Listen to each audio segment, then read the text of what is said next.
We have a serious closing crisis in B2B sales right now. And I don't think that this is just a result of the economy or the uncertainty, whether geopolitically or economically or politically here on our own shores. I think it's probably happened over the last decade where 10 years ago you could cold phone call or cold email someone. People used to respond a lot more. They would take a meeting with you and you could have a discovery call. You could then come back with a proposal.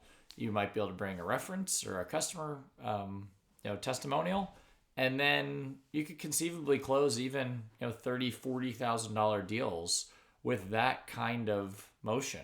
I think trust was higher. There was less fear of failure. There was potentially more loyalty between companies and employees.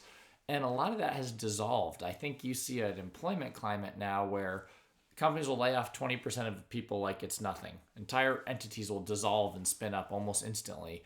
And people leave, again, like it's nothing, just kind of revolving doors of how work works. So the problem with that is buyers, when they're at a certain role that they want to stay at, they don't want to take risk in many cases, even if it would help their employer, because their loyalty is not really to their employer. Their loyalty is primarily to their own job security for as long as they want it. So as we bring forward these proposals for $30,000 improvement, $50,000 ROI, look what we did to help this person. If you're not selling to the end business owner, they're going to be evaluated through a lens of, yeah, I could do this. It might help, but I'm risking my own time. I'm risking the fact that this goes wrong. I'm risking the fact that my current vendor might be upset with me, whatever it might be. And if those risks of doing something new don't far outweigh the risk of doing nothing, then we're dead.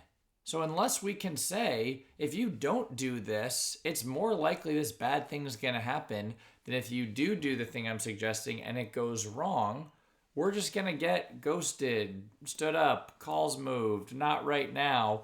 And I think that we miss this in sales. So what do we do about it? For me, the starting point is really understanding on the first sales call what the business drivers are, what is actually at stake. This goes right back to Neil Rackham with spin selling.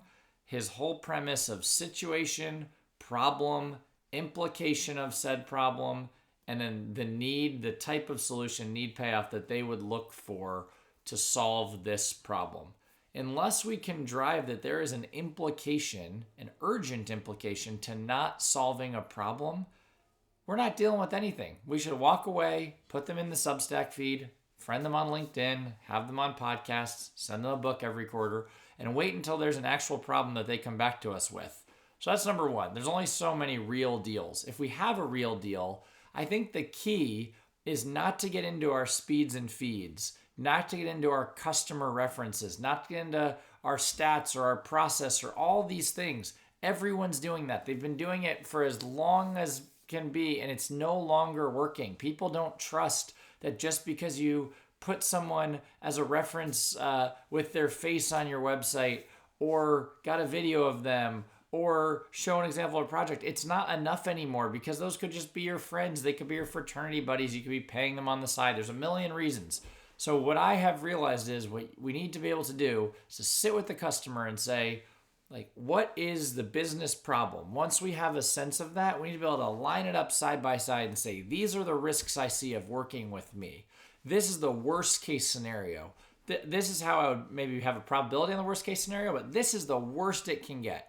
Similarly, this is what happens if you do nothing. Maybe that's burn rate. Maybe that's employee churn. Maybe that's job pressure, whatever that might be. So let's decide together which risk is worth stomaching, because there's risk either way.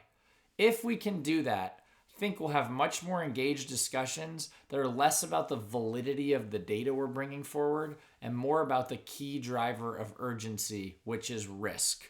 Now, one note, if you're selling to a business owner, they are loyal to the company and certainly like the profitability of their company in most cases, but they are still risk managing. So even though job security is not the holy grail, maybe in their case, profitability would be the holy grail, that is still a risk equation. If I'm going to do this, how much time is it going to take? At what cost am I going to have to sacrifice for that? And then what's the payoff versus if I do nothing?